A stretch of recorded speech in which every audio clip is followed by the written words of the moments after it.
Hello, thank you for joining YOML, Year Magical Learning. We are on a different kind of, kick this Yeah. this time around. So we're not talking about business like we did the past few days. So we are going to be on a two-part series of a book that Chris and I both like. So I'll let Chris introduce the book and his reflection. Yeah. This is a fun book. I mean, this is actually one of my, I feel like I reference this book a lot. Just whether I directly reference it or indirectly reference it, Mhm. I feel like I reference this book a lot. And ironically, do you remember where this book came from? No, I don't recall. The Anti-Book Club. I forget the girl's name that was on there, but she was this is one of the books that she went through Oh, okay, on okay. the Anti-Book Club that sounded really cool. So and she was right. It was really good. But the book is called The Molecule of More: How a Hmm. Single Chemical in Your Brain Drives Love, Sex, and Creativity and will determine the fate of the human race. Sounds pretty intense. So this book's It about is intense. yeah, this book's about dopamine. So our old friend dopamine, and about why we do what we do, and how dopamine works, how its goals are, why dopamine exists, like what how it affects our brain, how it affects what our actions are, and it really just is like a deep dive into dopamine in general, i.e. the molecule of more. So it was a very fascinating book, one that I Hmm. wrote a multi-part reflection on because I often do that now, as you'll start to see this going forward. Whenever I, come across a book that just really makes me think, and really resonates with me in general, I really started to open it up toward the back half of this Your Magical Learning Journey, which we're officially on almost in the next couple books. But yeah, so it was a really good book. I would highly recommend it. I really enjoyed it a lot. I don't know where I would rank it on like the like the ranking lists in terms of you know I don't know, it's top 20, is it top 30, I don't know. So but it was either way, it was a really good book that I really enjoyed. So the reflection for today is who's at the wheel, you or dopamine? Hmm. So I started this reflection off just by talking about how much I really love this book. And ironically, one of my core values and one of Clubbity's core values as well is learn something new every single day. And like I was just saying, there's just no better feeling than when you come across a book that that you learn so much from. Like, I mean, honestly, like when learn something new every day is one of your core values of yourself or Clubbity and our and IEU as well. It's there's just nothing better than being able to like absorb all this new knowledge and just enjoy the hell out of it. So it's like you're in learning heaven, like in kind of books like this, and makes you want to write multiple reflections about it, Hmm. which is ironic because this is a book about dopamine. So this is reading a book about dopamine gave me a pretty big dopamine hit, because I was able to, leverage my learn something new every day values, which I thought was, kind of funny. Yeah, it started a multi-part reflection. So here's the thing about dopamine that the first reflection I want to write about is, we got to start with like, what is dopamine first, just to give a quick understanding of it. So per the book, dopamine is the spark that unites human superpowers, meaning it's a chemical in our brain that unlocks like creativity, imagination, allows you to dream about what's possible in the future, and it also allows you to have motivational control in the present to make that dream a reality. So it helps you to think about the future, and it also helps you to build that future in the present, right? So the example I gave in this particular reflection is, let's think about, you have a dream of being an Olympic gold medal winner in the 100-meter freestyle. So the goal of being a gold medal winner in the future, in the Olympics, is dopamine at work. But then every single day of putting that work and time in the gym every single day and putting those hours in the pool and training and working really hard and focusing all of your attention toward that same goal is also dopamine at work. So that's what they call control dopamine in the book. And then the other one was what they call desire dopamine. So desire dopamine for the future goal, and then control dopamine to help you to exercise and to keep working toward that goal. So now that we have that kind of clear as to like what dopamine is, like, how this works, this is what it made me think about. So the inherent problem with like the scenario of the swimmer, in my opinion, is you know, when you let dopamine, like sometimes you just end up doing stuff that you don't like, we call it beavering on accident, but sometimes, you know, you find yourself beavering on accident, like meaning you just started swimming one day and you're like, man, this is really fun. I really like this, you know, and then you keep swimming and you're like, what would be something I could do with swimming, you know, and then you find yourself going, I'm going to go for the gold medal, you know, when you're like 5 years old or whatever. And then like the whole entire life, you know, you get there one day and then all of a sudden you get your medal and you're like, what the hell's next, you know? And that's where the problem with the inherent problem with dopamine is, it doesn't have any goals. Like dopamine just exists, right? Like, and dopamine like will take you to wherever you want to go. But the problem with dopamine is it also doesn't have direction, right? You give it direction or you don't give it direction. And then once it's over and once that activity is over and you can no longer have your dream, your desired dopamine and to leverage to use your controlled dopamine in the present, you're kind of fucked. I mean, like, you know, that's when like depression happens. That's when like people lose all kinds of, you know, you see this with sports stars all the time, you know, like Michael Phelps, like Olympic athletes or people going to the moon or whatever, like they have all that dopamine to drive them to the literal moon, you know, and then they come back home and it all just crashes because they're like, I don't have any focus at all about where my life should go now. You know, I've spent all this time and energy, and by the time they get to the end outcome, they realize this kind of sucks. It actually it reminds me of Andre Agassi in the book that we read about Open, right? Like he spent his whole life like with his controlled dopamine playing tennis every single day, and he said, you know what, this will all be good when I get to be number one in the world and I win my first major. He did that in the French Open. He was walking around the streets of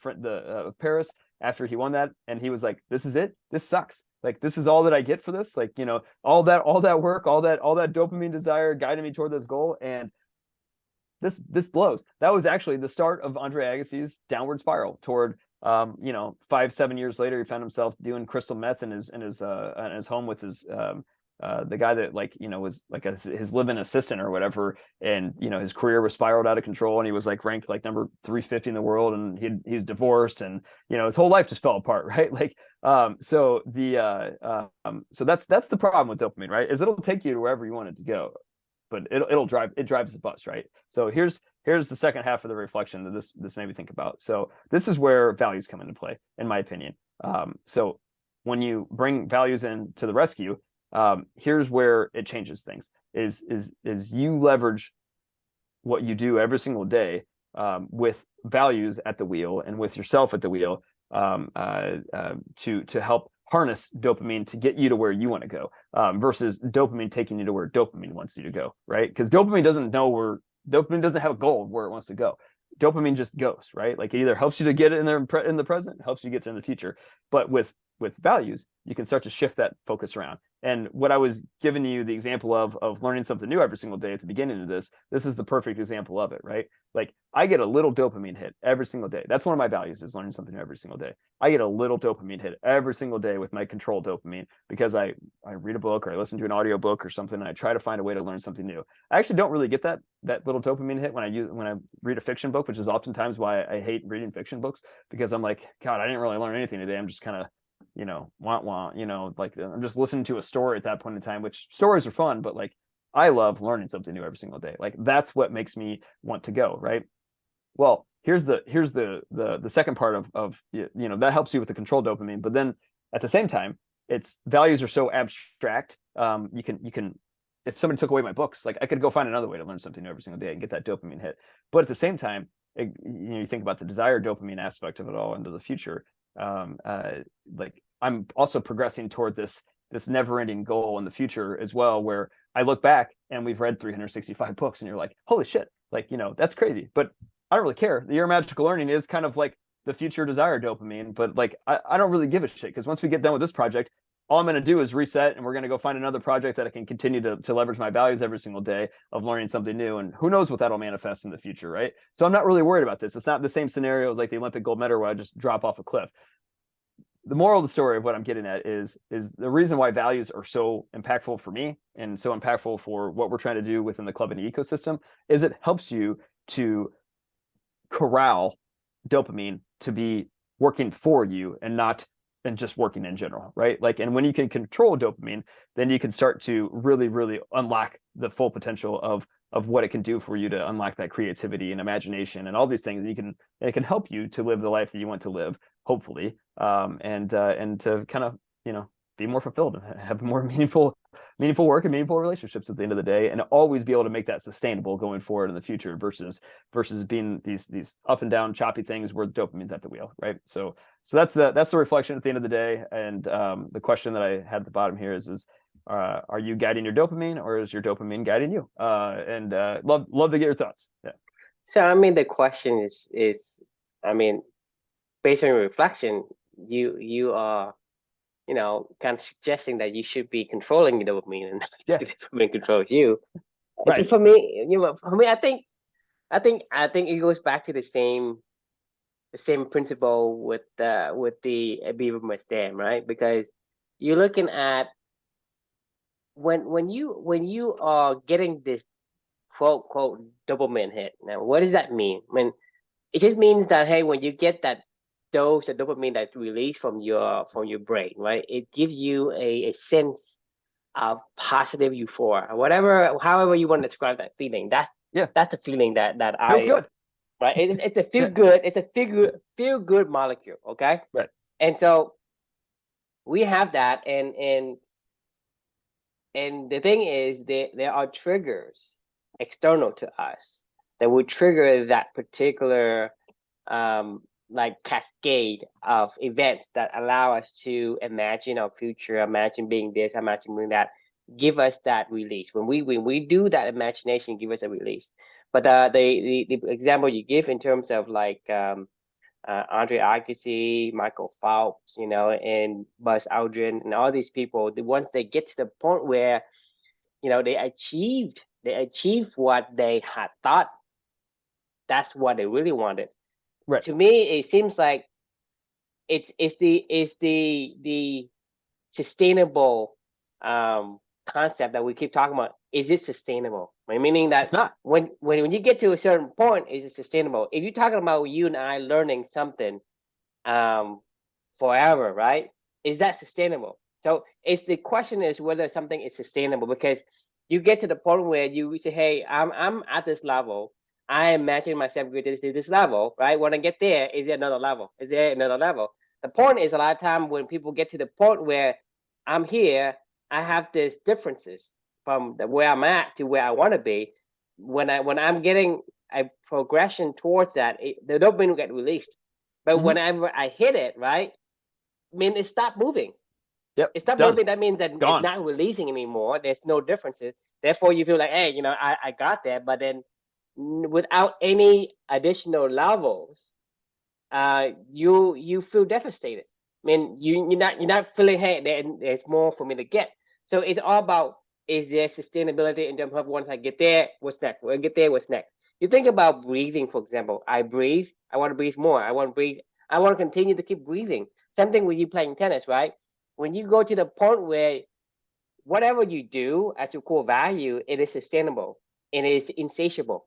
Meaning that whenever you get to that point, there's another level, and it gets to the point where it's sustainable. But if you don't have a core values, meaning that your core values and doing whatever that is you're achieving is not sustainable. I mean that when you get there, you have no idea what you're going to do next, right? Meaning that whenever you get there, the anticipation of the dopamine stops, and that creates this the void. It's awful. Like, yeah, it's a void. It's like a withdrawal. Right. It's a withdrawal from this feel good molecule, and that creates this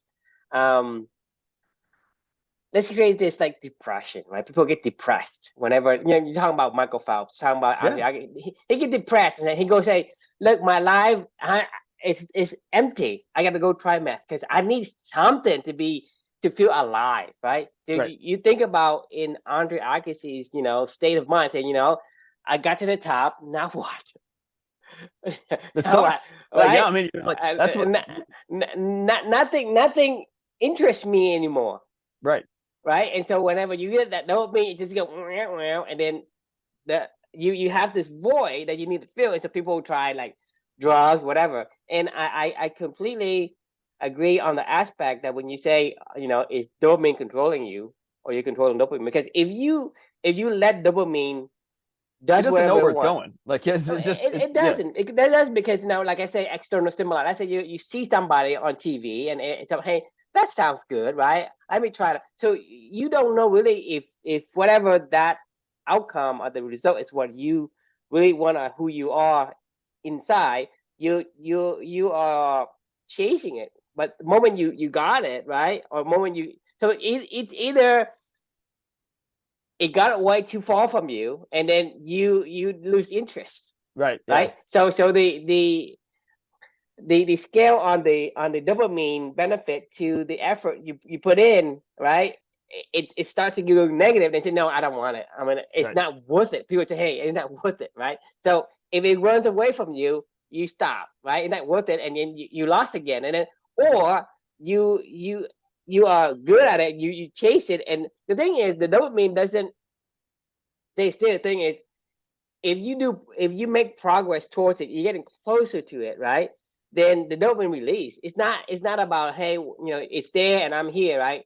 It's Right. about if you make It's some this journey. progress. It's a Just journey. like, for Right. example, when you say when you do your to-do list, right? You scratch Mhm. out first one. Oh yeah. Well, Yeah. it feels good because you Yeah. say It does. I'm closer, right?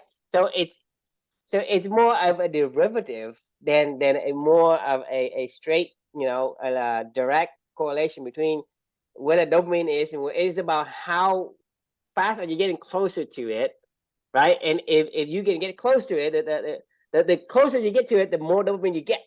You think about it, right? Let's say I'm this close to getting you really excited, but when you are too far away from it, you get like disinterest in that thing or whatever. And then when Right. you got it, right, dopamine just It just completely goes goes to away. Yeah. zero because Right.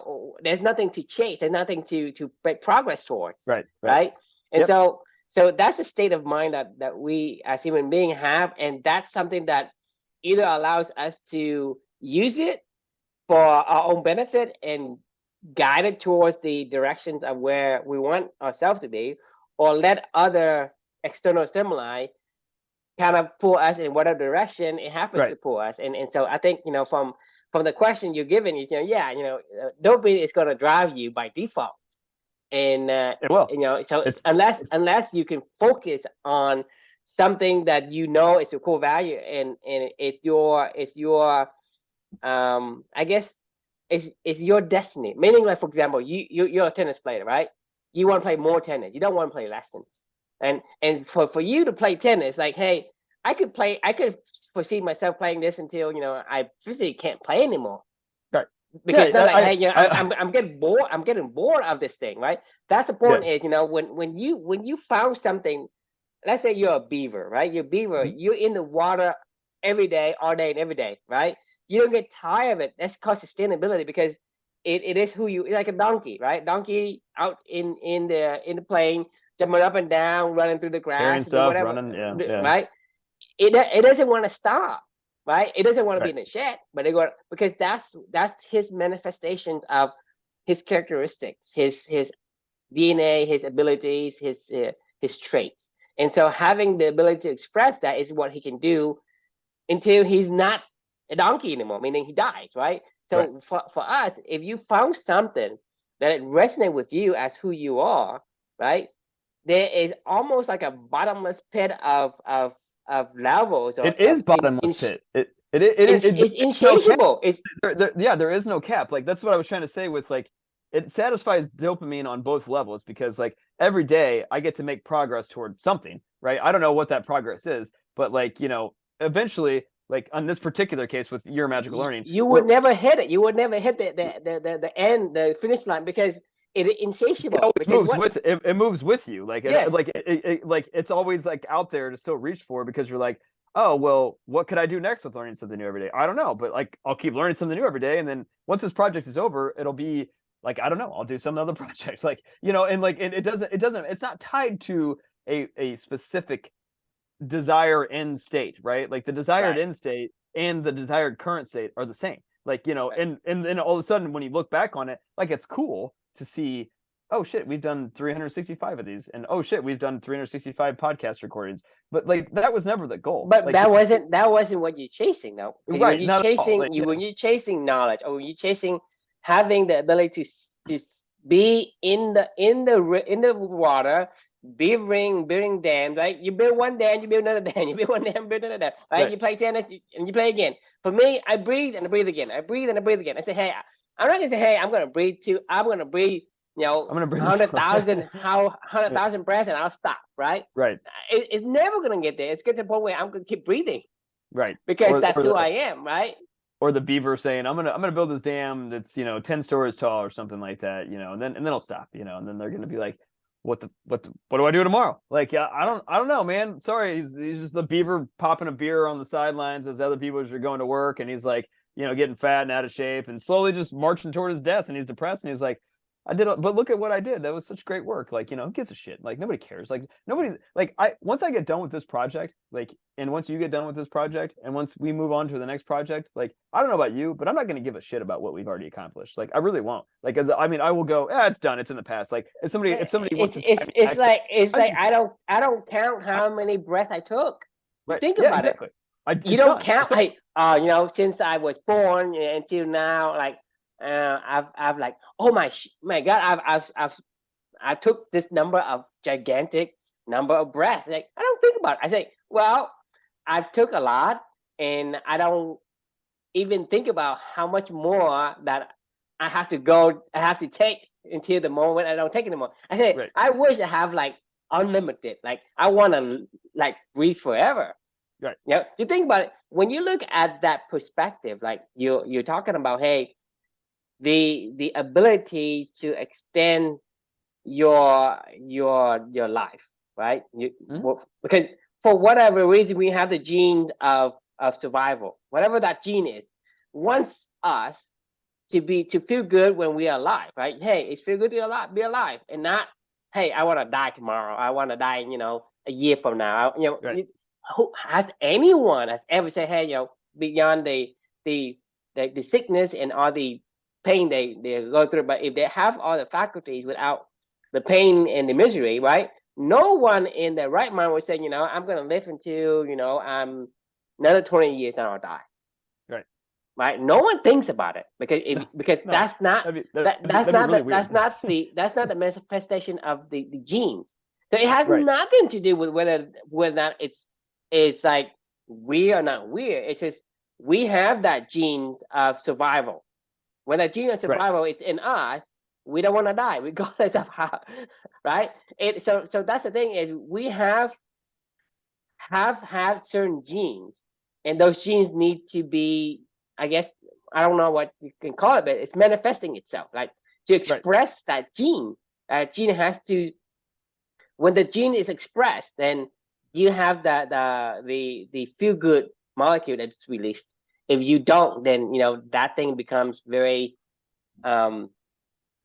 I mean, it becomes a void, because you used like to we need dopamine. Like, dopamine has helped us to get to, like, we've talked about this a lot, right? Like, about how humans are creators, right? Like dopamine helps us to drive that creativity. It helps us to drive. We've talked about one of our superpowers is our imagination. Dopamine helps us to visualize the future and what it could be, right? Like, and to work towards something in the future, right? Like, I don't know. We're working toward a particular project right now, and that gives you a purpose, right? Like, to work towards something. Like, that's one of these, dopamine, like, is incredibly important. Well, I don't think it's what we do. I don't think it's about it's a goal, right? Because the thing is, not people about a think goal, right? of a goal, it's about purpose, right?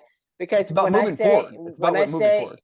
well, not really. It's not It really is. moving forward, because the thing is, yes, there is that sense of, hey, I want to do this, right? I'm let's say I'm a Mexican fisherman, right? I want to get to the point where I can fish, but now I don't, right? Right. Now I don't. Now that I don't have the ability to go and just go fish for a little bit and go, and so the ability for me to say, hey, where I'm at and where I need to be, there is some gap that I need to close. So that is a dopamine as well. But you think about it, if my nature it is to be that particular fisherman, once I got there, the dopamine will still be there. It won't go away, because I enjoy going out, go fish a little bit, go sell, trade it in for some other stuff, go having a siesta with in the afternoon, and go talk to my neighbors and chit chat about nonsense or whatever it is. Right. It gives me the dopamine hit, because you think about it, what we're doing today, right? I don't know about you, but for me, YOMO here, there's no goal for me. There's no, There is no goal. you ask me, hey, I've written all this reflection, I would like to, kind of talk to you about it. Right. And I said, well, I would, I think that's great. But what I'm doing with you here today, there's no goal for me. There is no goal for me at all. I have no goal. It wasn't even crossed my mind. We start doing this, but like talking to you right now, it gives me the dopamine. Yeah, exactly. So, Like, it's not like, hey, I the got goalpost there. always moves, right? Like, well, the thing is, you think about, if you're in, let's say you're a beaver, right? You're in the water. You have dopamine because you're allowed to manifest yourself. You're a donkey. You're outside the shed. right. You're manifesting your DNA. It's going to give you dopamine. It's not about the chase. Right. Because the thing is, the chase is one thing, right? It's also giving dopamine, but the ability to be in a state where you want it to be, where you should be, then it gives you dopamine, even though you're already there. Let me ask you this question. Do you think after this project is over, and let's just say we stop doing podcast recordings, do you think that you and I are going to talk to each other about what we want to do, in a given day? I mean, the thing is, you and I have doing this for like every single day for 2.5 years. Almost 3. Yeah. And then we have this holidays, right? I'm like, fuck. It's weird. I miss talking shit to Chris. Exactly. You know what I mean? So that even builds up more dopamine for me. And then when I get to talk to you about it, I get even more excited. So the dopamine in the sense of, hey, you're chasing a goal. Yes, that also creates a dopamine, but I think that's more of a kind of like, hey, I can imagine the state where I'm in, where the dopamine is going to release because of that, right? And because it's either you are either beavering on purpose, or you beavering because you think you're gonna have it, right? A lot of people get to the goal better, hey, because that's what I think, having this state of mind would give me the dopamine. But a lot of people were wrong in terms of, hey, I achieved it, but it's not what I want. Right. But you think about it, if you really look into yourself and say, hey, this is who I am. I'm a beaver, right? And I get to the point where I can build my dams in the river and I can swim in it all day. I will get the dopamine all day long. So for example, Chris, like I challenge you, because I know who you are now. I challenge you to be in solitude for 1 month. Like, don't go talk to anyone. Just stay inside the house. You can't. I could, but like, I don't want to. I mean, like, it's gonna be miserable. You can be miserable. But the thing is, that the point we can run make, uphill. We talked about this. You can run uphill. The point I'm trying to make, though, is that you have talked to how many people now? And what? In your entire life, you have talked to how many people? I don't know, thousands. A lot of people. I mean, it's a lot of people. But that's a point where you say, hey, I have already talked to a lot of people. I'm gonna stop. Right? I get to the point where talking to people doesn't give me any more dopamine. But for you and me, right? Like for you, let's say you go and you say, hey, I'm a talker. You're a talker, right? Right. And you say, well, I'm gonna stop. I get to the point where I'm good. I have my I won the Olympics of talking. I have my feel. I have my feel of communicating with people and building this relationship. And for example, like for you, you just, hey, I still want to talk. I don't know where the limit is at, right? Because you think about it. If I tell you, okay, you're 35 now, right? They say, hey, you can talk until you're 40, and after 40, you don't talk to anyone, right? How does that make you feel? Sounds awful. Exactly. That's so important, because you are made to be a talker. You are made to be. That's why Tom Brady's still playing football, because he's like, he loves the dopamine hit, and he loves the goal, but he also knows that once that's gone, he doesn't know what he's gonna do, and he's scared as hell to let it go.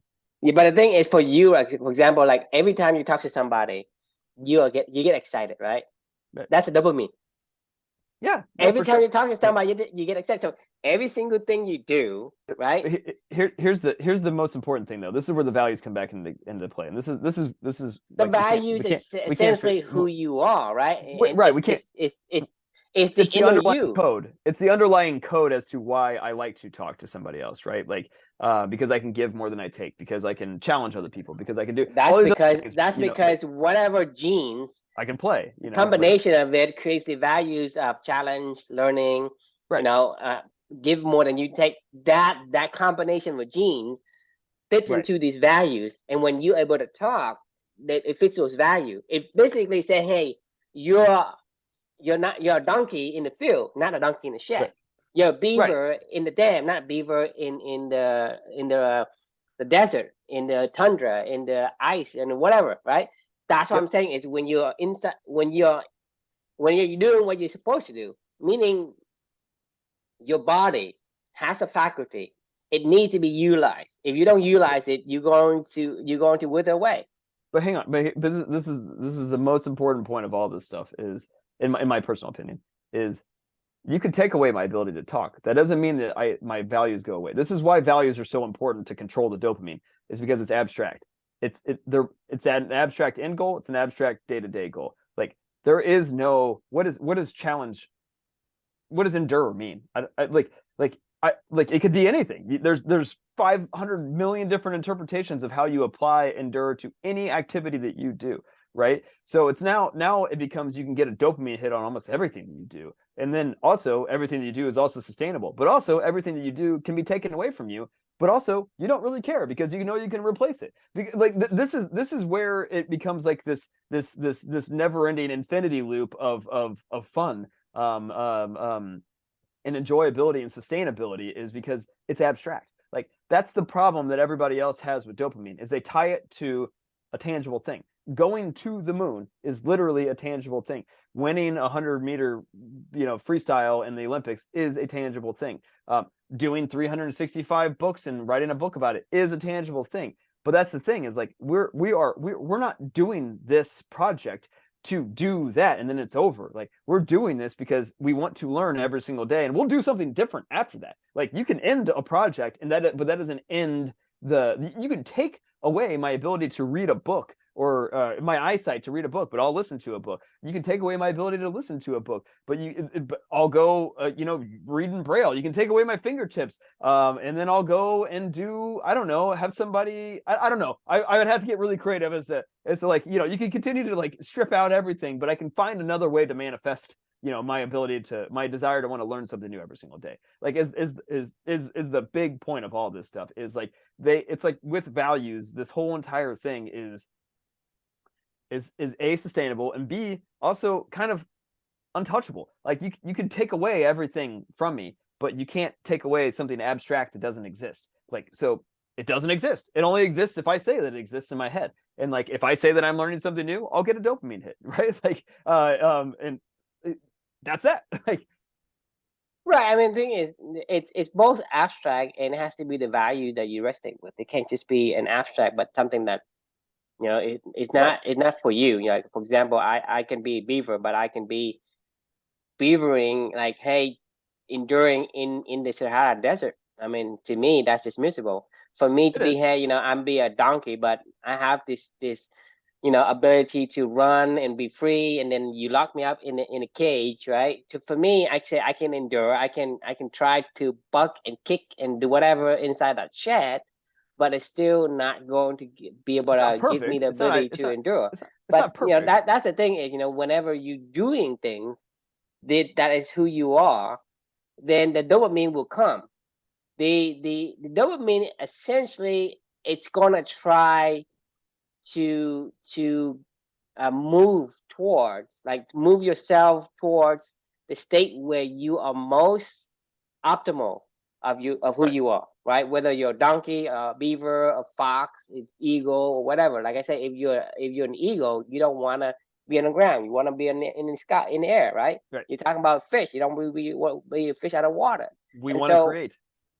and so that's the thing is, it's all about the ability for you to find the right direction, and that right direction will actually create this long-lasting, sustainable, I guess, pathway of dopamine versus when you get to a dopamine where it's a mirage Right. of the goal that you want. When you get there, you say, well, it's not here.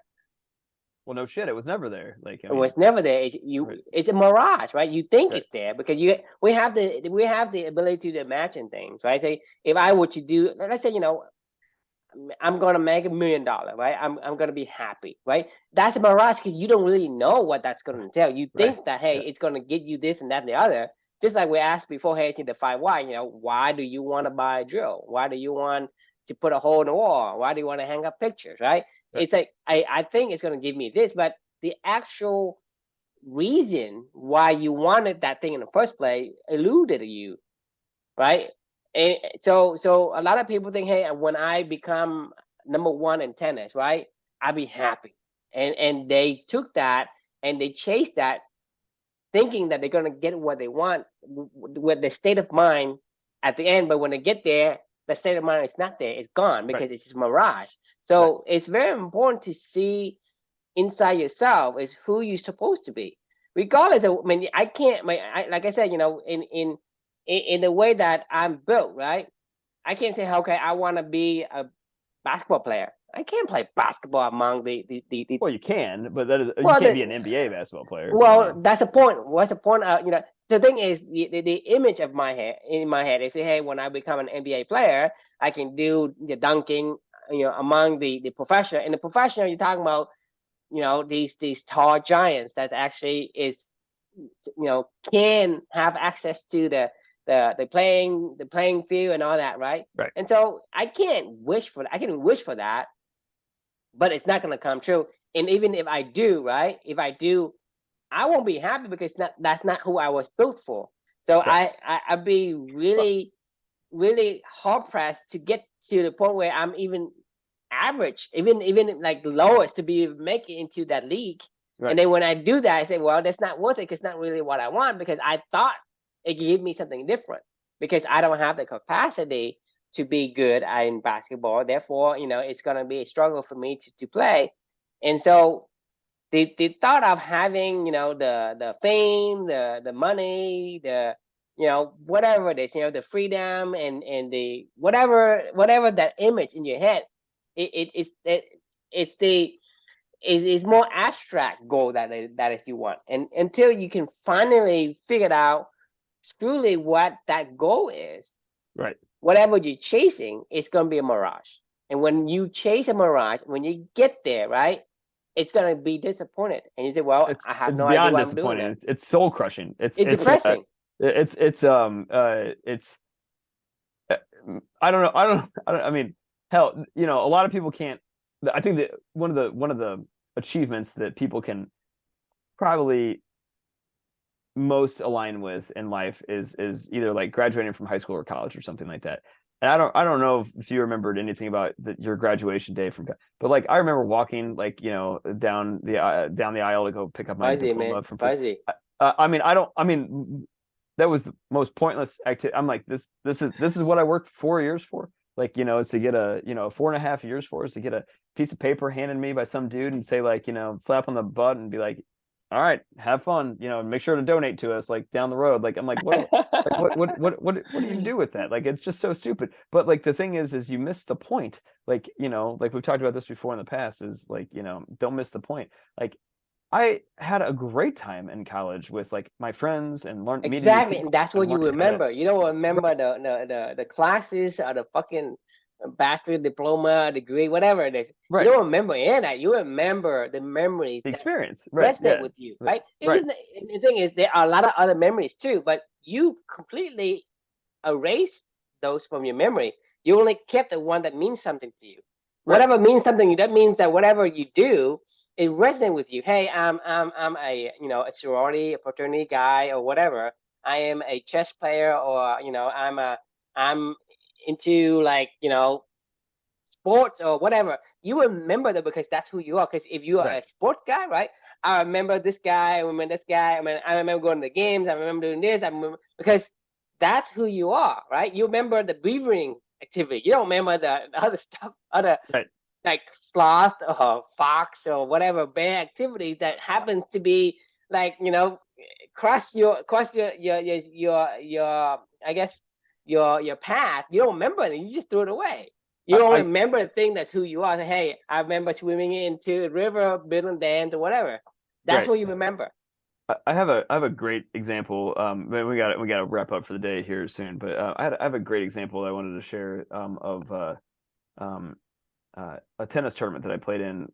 It was like in September of the year that Amelia had passed away, so 2020. And I was kind of coming out of the rubble, and I was starting to understand a little bit more about who I was and what I wanted to be and how I wanted to express our shared values together and to live that life together and all that good stuff. And I won this tournament, right? Like I played, great. Won this tournament, struggled. I adapted in a lot of different matches, and continued to evolve. I specifically remember, like, the semifinals match, like I played completely different than I've ever played in my entire life, because this guy I was playing against, I immediately realized, shit, if I try to play the way that I normally play, like I'm screwed. So I advanced to the finals, and I played against this guy that had a really unique style of play. And I was like, oh God, what am I gonna do with this thing? He killed everybody along the way, because he had a really unique style of play that he played on clay courts. And it was tough. He hit a lot of spin, he hit a lot of junk shots and things like that. But it was like, it's like not the way that I normally play tennis. So I had to like adjust to this a lot. But here's what I learned most from this is I won the match, struggled, won in the third set. Everybody was like, cheering me on afterwards, and like I won the championship and everything. And I walked out of there, and I grabbed my little trophy, and we took some photos, and I was driving back to Indianapolis because the tournament was in Dayton, Ohio. And I remember feeling right after I won that, like two things simultaneously. One was, man, nobody cares. Like nobody fucking cares. And then two, I was like, one person that does care is Amelia, and I'm really glad that I was here. And you know what we did to celebrate? We listened to Sapiens, the book Sapiens, on the way back, and we finished it. And I was like, man, like that felt really, really good. And like, but here's the third thing that I remember from that tournament is we had a really, really close third set match. And the last shot of the match, like he framed a ball, and it flew up in the air, and it was like a totally miss hit, and it was like going really, really high, and it dropped right down in front of me on the baseline, and I called it out. It was really, really close. It was really, really close. And there was line judges and everything in this tournament, and we called our own self lines and everything. Anyway, that's the other thing I remember is I was like, was that out? I still can't forget about that, because integrity is one of my core values. And I was like, man, should I have just called that in? I mean, is this really what I cared about that much, of losing or winning, whatever? Like, those are the three things that I care about. But to your point of it, like, that's what I remember is my values. Right. I don't remember the outcome at all, because I don't really care. Like, But that's the thing is those memories and the values. It could be like nonsensical to other people, but for you, it matters, and that matters when it matters. It triggers the dopamine release for you. Right. So exactly. you feel you have a euphoric feeling when you have that memory or when you have that experience. Agreed. Right. So each of these dopamine is going to be tied to the core values or the DNA that makes you. Yep. Agreed. So we got to cut it off there, because I have to go run for a train. So I apologize, but fun conversation as always. Question we can leave for you all is, are you guiding your dopamine? Is your dopamine guiding you? Something to think about. And we will see you all tomorrow for part 2 of 2. Sounds good. See you. Bye.